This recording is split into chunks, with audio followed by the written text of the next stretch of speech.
Donald Trump একটা কথা বলেছেন যে আমাদের যথেষ্ট পারমাণবিক অস্ত্র মজুদ আছে, পৃথিবীকে 150 বার উড়িয়ে দেওয়া যাবে। এই কথাগুলি কখন বলে জানেন? যখন নাকি ভয় চেপে ধরে, যখন কেউ ভয় পায় তখন চিৎকার করে, যে কবরস্থানে পাশ দিয়ে যখন যায় কেউ, তখন ভূতের ভয়ে, জিনের ভয়ে চিৎকার করে গান গায় ভয় তাড়ানোর জন্য। তো ডোনাল্ড ট্রাম্প সেই কারণেই বলছেন, নাকি হুমকি দিচ্ছেন, যথেষ্ট কনফিডেন্ট কিনা সেটা বলা মুশকিল। তিনি বলছেন এই কারণে যে এরই মধ্যে চীন, রাশিয়া, এমনকি ইরান, উত্তর কোরিয়া, তারা নতুন নতুন ক্ষেপণাস্ত্র বা পারমাণবিক অস্ত্র পরীক্ষা করছে, উৎক্ষেপণ করছে। যেমন দক্ষিণ কোরিয়া সফরের একদিন আগে উত্তর কোরিয়া দূরপাল্লার একটা ক্ষেপণাস্ত্রের পরীক্ষা চালিয়েছে সফলভাবে।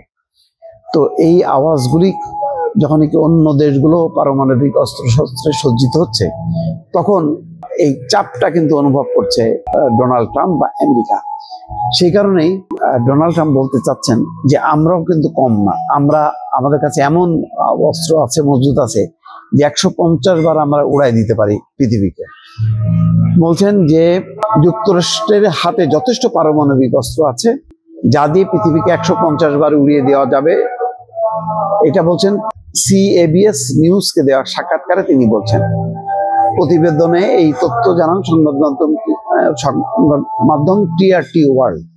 ট্রাম্পের দাবি, উত্তর কোরিয়া একমাত্র দেশ নয় যারা পারমাণবিক পরীক্ষা চালাচ্ছে। উত্তর কোরিয়া, রাশিয়া এবং চীনও তা করছে, কিন্তু প্রকাশ্যে কিছু বলছে না। রোববার CABS নিউজ জনপ্রিয় অনুষ্ঠান 60 মিনিটসে দেওয়া এক সাক্ষাৎকারে ট্রাম্প বলেন, রাশিয়া পরীক্ষা চালাচ্ছে, চীনও চালাচ্ছে, কিন্তু তারা এসব নিয়ে কিছু বলে না।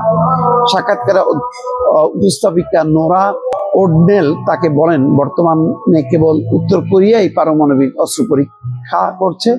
তখনই ট্রাম্প পাল্টা মন্তব্য করে এই দাবি করেন যে 150 বার উড়াই দিতে পারে।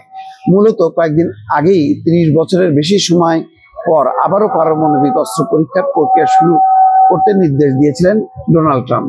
প্রেসিডেন্ট ট্রাম্প বলছেন যে অন্য দেশগুলো পরীক্ষা চালাচ্ছে, আমরাই একমাত্র দেশ যারা এই পরীক্ষা করি না। আমি চাই না যে আমরা একমাত্র দেশ হয়ে থাকি যারা পরীক্ষা চালায় না। সেই কারণেই, অর্থাৎ আমরা একমাত্র দেশ না যারা এই কাজটা করবো, অন্যরাও করছে, আমরা কেন করব না?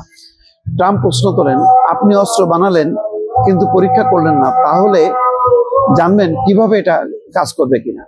যাই হোক, এইসবের মধ্য দিয়ে যেটা হচ্ছে যে মানে বিশ্বে এই যে অস্ত্রের প্রতিযোগিতার ফলে যারা শক্তিহীন তাদের উপর অত্যাচার হচ্ছে, তাদের উপরে অস্ত্রের প্রয়োগ হচ্ছে, অস্ত্র বিক্রি একটা ব্যবসা বাড়ছে, যার ফলে বিশ্বের বিভিন্ন দেশগুলোতে যুদ্ধ লাগানো।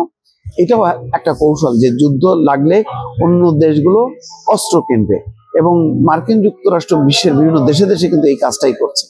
এই যে ইসরায়েল অব্যাহতভাবে গণহত্যা চালিয়ে যাচ্ছে, যুদ্ধবিরতি চুক্তি হওয়ার পরেও শুধু গাজাতে না, আশেপাশে লেবানন, সিরিয়া, সমস্ত জায়গায় সে হামলা চালাচ্ছে অব্যাহতভাবে।